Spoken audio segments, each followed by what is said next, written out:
Chapter 1. Why Real Lawyers Are Falling Short of Pop Culture Counterparts. The pop culture landscape has an enormous influence on how people view the legal profession today. As I mentioned in the introduction, LA law inspired me to pursue a legal career.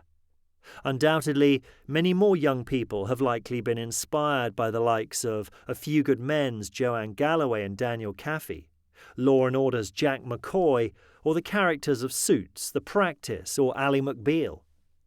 Some of our most beloved television and film characters are lawyers, and viewers delight in tuning in and watching them exact justice with grace and courtroom flair. Our culture is equally fascinated with court-based reality shows, beginning with The People's Court back in 1981 and culminating in the 2020 announcement that Judge Judy was the highest-paid woman on television. At the time, she was making $47 million a year, or about $900,000 per episode. I'd wager that the appeal of these types of shows is the tidy way they depict the dispensing of justice. Within each episode, a verdict is served, a right is wronged, and more times than not, the good guy comes out on top. I think most of us want to believe that's how the world and the legal system works in real life.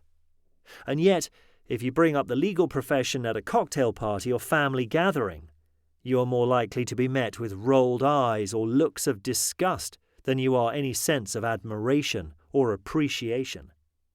The legal profession is one of the least trusted in modern society. According to a Gallup poll, only 19% of Americans have a very high or high opinion of the honesty and ethical standards of lawyers.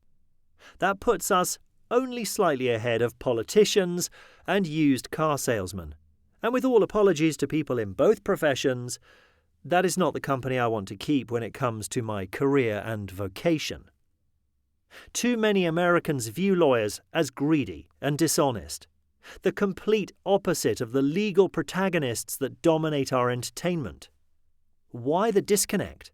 How can the legal profession be so admired in prime time and also so reviled in the real world? What went wrong? And more importantly, what can be done to rehabilitate the image of the legal field in the mind of the public? Case study: the McDonald's lawsuit. Public perception of lawyers has never been lower. Some of that vitriol is probably deserved. But a lot of it is also the result of misperceptions, repeated and ingrained until they become a kind of pseudo-reality presented as fact. A famous and telling example of how the negative perception of the legal field has been erroneously created is the often cited McDonald's coffee lawsuit from the early 1990s.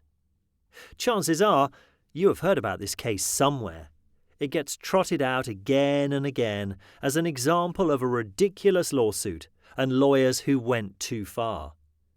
It's often seen as a benchmark for how crazy and greedy both lawyers and their clients can be. In the common retelling of this particular case, a woman sued McDonald's for millions of dollars because she spilled a cup of their coffee onto her lap while she was driving. Feigning tremendous distress, she then sought to squeeze every last penny she could out of the fast food giant. If that were the truth of the matter, then the criticism would be fair. But let's take a moment and look at the realities of the case. Stella Liebeck, 79 years old, was sitting in the passenger seat of her grandson's car, having purchased a cup of McDonald's coffee. As the car stopped, she tried to hold the cup between her knees while removing the lid. The cup tipped over, pouring scalding coffee onto her. She received third-degree burns over 16% of her body, requiring hospitalization for 8 days and numerous follow-up procedures. It was reported that Ms. Liebeck offered to settle with McDonald's for $20,000, but McDonald's refused, reportedly offering her $800 before she filed suit. At trial, the jury awarded Ms. Liebeck $200,000 in compensatory damages, reduced to $160,000, because the jury found her 20% at fault. It also awarded her $2.7 million in punitive damages, which the trial judge reduced to $480,000.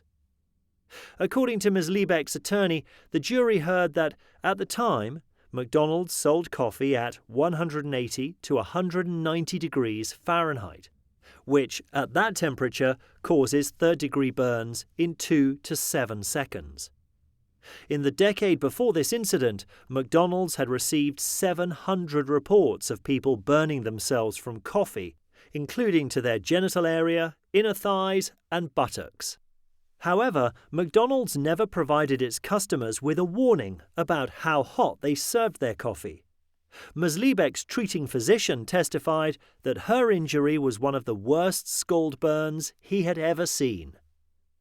Unfortunately, the McDonald's coffee lawsuit became synonymous with the excesses of litigation, and the actual details of the case were largely lost to history.